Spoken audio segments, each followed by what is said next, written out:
Los Angeles is a popular city in South California. It is the heart of the entertainment industry in the United States. It is a city of contrast with great wealth but also high levels of homelessness and suffering.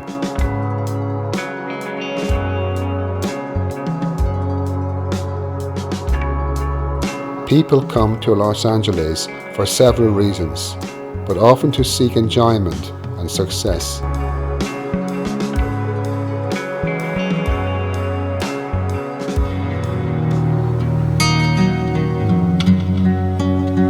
When A.C. Bhaktivedanta Swami Prabhupada visited Los Angeles, it was not for personal reasons. His purpose was to teach a better way of life on a deeper spiritual level through the practice of Bhakti Yoga and the science of self-realization, as recommended in the Vedic scriptures. In the 1960s and 70s, a time of social and cultural change, people became more open to alternative lifestyles, and many took to Srila Prabhupada's message. Srila Prabhupada established a temple in Los Angeles for everyone to learn about the ultimate goal of life, to understand and love God. The temple is called New Dwarka.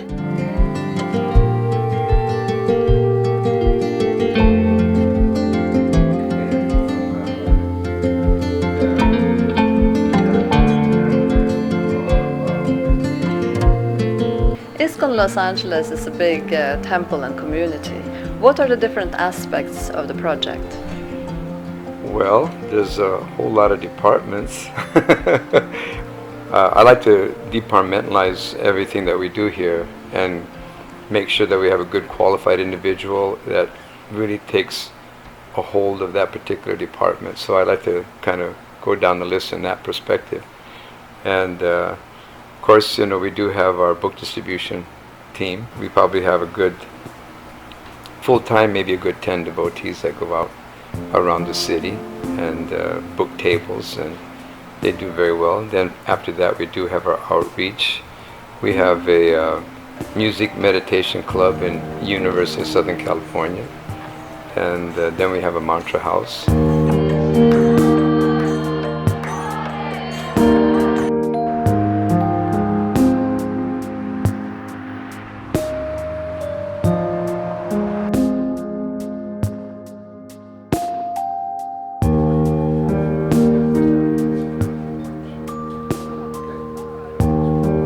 And then if you get to the temple here, it's like Govinda's Gifts, our little boutique that we have, which is a very important aspect of our community because the buffet, Govinda's buffet and Govinda's Gifts help us financially maintain the temple. The other aspects of it, of course, would be like the deity department. Probably a good 20 devotees work there alone, part-time, full-time. After that, we do have our property division. If you come to New Dwarka, you'll see we have a lot of apartment buildings here, several of them. And altogether, there's probably about 80 plus units that we have to manage. And roughly, there's probably about 200 devotees that live on this block. So that takes a lot of interaction, a lot of cooperation, a lot of communication. So that's very intense. And then we have our membership program, which has really expanded very nicely here in New Dwarka. We are able to do a lot of our festivals because of the congregation.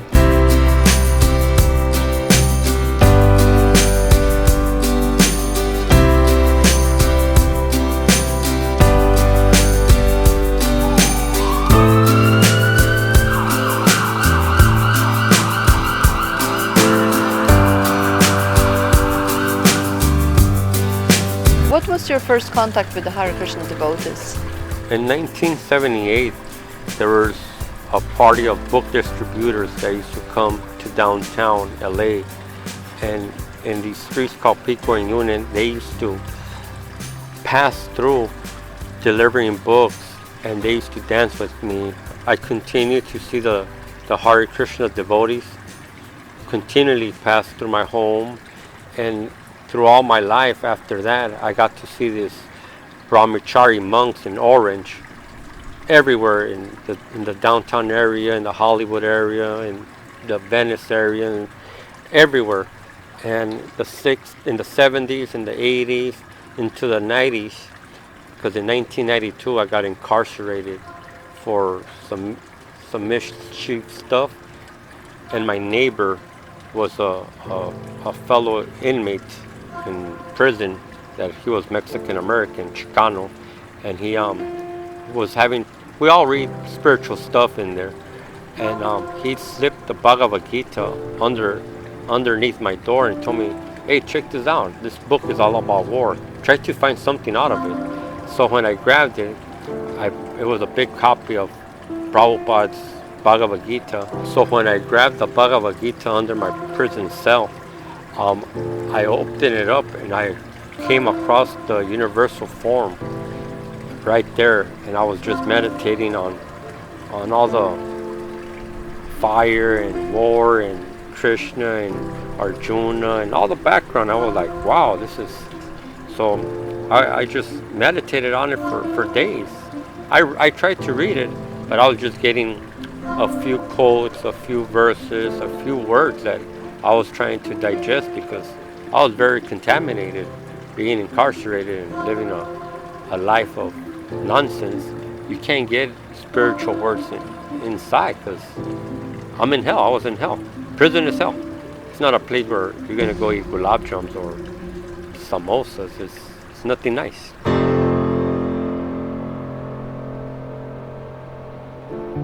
According to the Vedic scriptures, the root cause of suffering is ignorance of our spiritual identity and our relationship with God, Krishna. By studying the Bhagavad Gita, we will know that we are not the body, but spirit soul.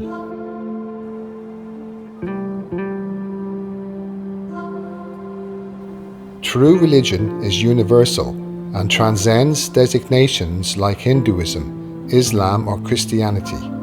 Religion means to follow the laws of God. The more we try to exploit material nature, the more we become entrapped by the reaction of such exploitative attempts.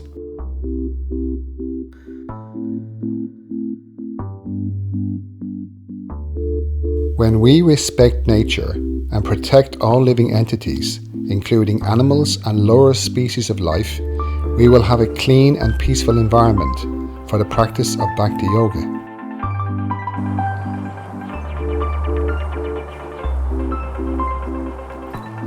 Spiritual knowledge can free us from the cycle of birth and death and help us achieve lasting happiness.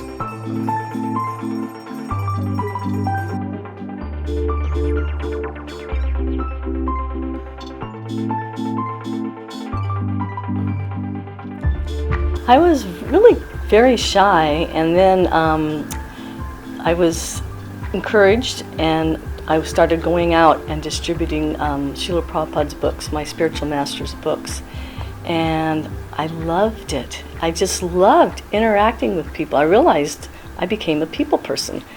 It was hard though, because we're out there basically what somebody would call cold sales, because you're just approaching people and you're trying to encourage them to look at the book and be willing to take it home and maybe give something towards the printing of the book.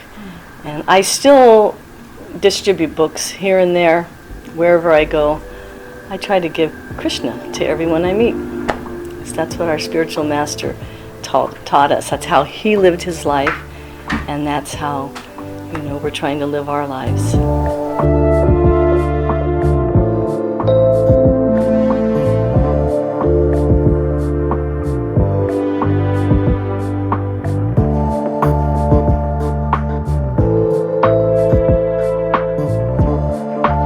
In the fall of 1976, I had the great fortune to have a personal meeting with Srila Prabhupada, who was my personal spiritual master. And he made a statement that is now considered legendary in the movement, which was, anyone who does outreach work in the Muslim world, he will bless them unlike for any other service.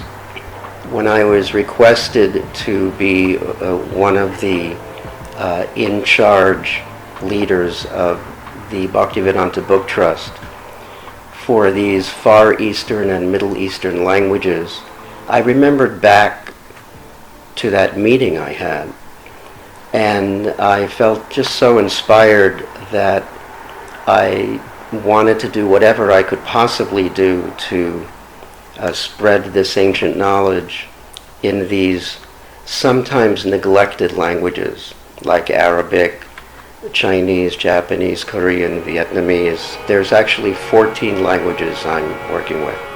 The inspiration completely came from my spiritual teacher. Hare Krishna, Hare Krishna, Krishna Krishna, Hare Hare, Hare Rama, Hare Rama, Rama Rama, Hare Hare, Hare Krishna, Hare Krishna, Krishna Krishna, Hare Hare, Hare Rama. What made you take an interest in the chanting of the Hare Krishna mantra? Well, I was always attracted to chanting. I first came to mantra meditation. That was more, in those days, more Hebrew mantras and language, but also combined with sort of mudra and mantra. It was very beautiful work though, and some years later, actually it was quite a mystical experience, because I had a dream, or more of a vision, actually it was like a vision, and I was shown quite a few things in this vision, including the fact that somebody was going to come into my life to help me. And 2 days later, this beautiful soul came into my life, and she was an old Prabhupada disciple, and she started telling me pastimes. But anyway, then I got guided to come to this temple, New Dwarka, at like 4 or 5 in the morning, one morning. And that was when the devotees have their sort of whole morning sadhana and Mangal Arti. And I was just, again, it was just like this massive reconnection. It's like reconnecting with Prabhupada. And then from that moment on, it was just a very beautiful progressive journey, a deepening of this like love of chanting the holy name. And so then after a few years, my daughter was born, Sophia. This soul came into the world, and your life changes, overnight. And at that point, I realized, okay, life needs to happen more here at home. Creativity, everything needs to happen here at the home front, because we have a child. So literally, I think she was 2 months old, and we started doing kirtan gatherings at home every week, like every Friday. And it was just beautiful. So she was just raised around this incredible energy of chanting the holy name together. And they started quite small, but within a very short time, these gatherings just blossomed, and kirtan just became the hub of our life, the center of our home life, at least for me, and hopefully for my daughter.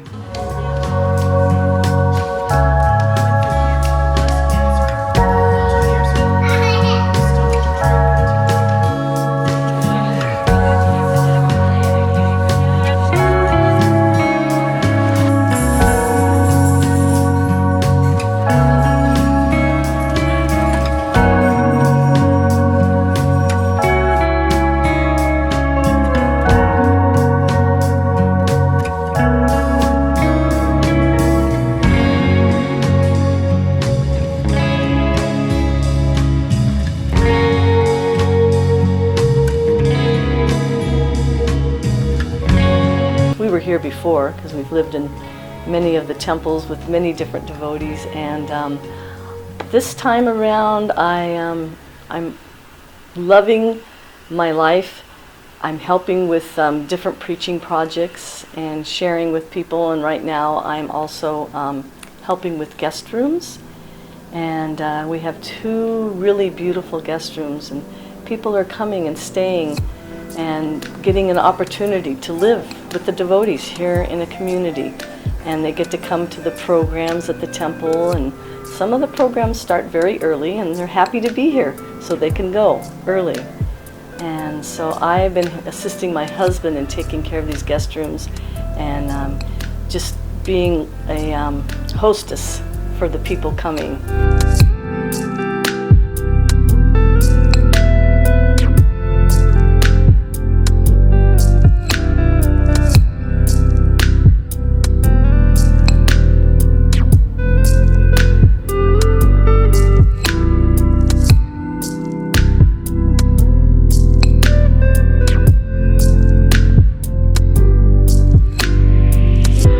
What enthuses me about the Los Angeles temple and being a temple president is that number one thing is that Srila Prabhupada loved this temple. This is one of his favorite temples to be, and he spent a lot of time here. So that means a lot to me because Srila Prabhupada is my spiritual master. And I feel that we should do whatever we can to please him. So all the programs that he instituted when he was present with us, he gave us certain programs. And I feel that as long as we keep those programs going, that Srila Prabhupada will be pleased. There's challenges, but I think that if we always remember what pleases the spiritual master, the guru, if we remember that, then we'll take out whatever kind of austerity or any kind of trouble may come, we'll do it in order to keep this moving, keep it going, and keep it a really wonderful place where people can come, learn about Krishna, learn about Srila Prabhupada, and learn about who they are.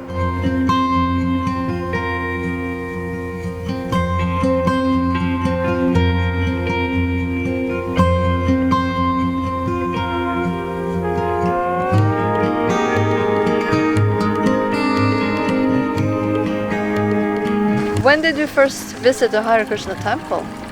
And my first friend that I had encounters with was some older lady named Pavaka. She gave me service on Krishna's appearance 2009. I didn't know it was Krishna's birthday, but she invited me, she bought me a kurta, and I was always bald because that was my way of being all my life. I've always been bald all my life. I participated in helping her that night, not knowing it was Krishna's birthday. Then I repeatedly came for Sunday feast and Sunday lectures and Sunday service. I was starting to fully engage myself in the Hare Krishna practice by taking it one step higher to my spiritual life because I was getting serious on what I was seeing and doing because they were teaching me how to chant and how to become vegetarian. And so to this day, my mother, my brothers come and visit me and participate in Krishna's festivals when they come because they love my new change. They support my Hare Krishna life.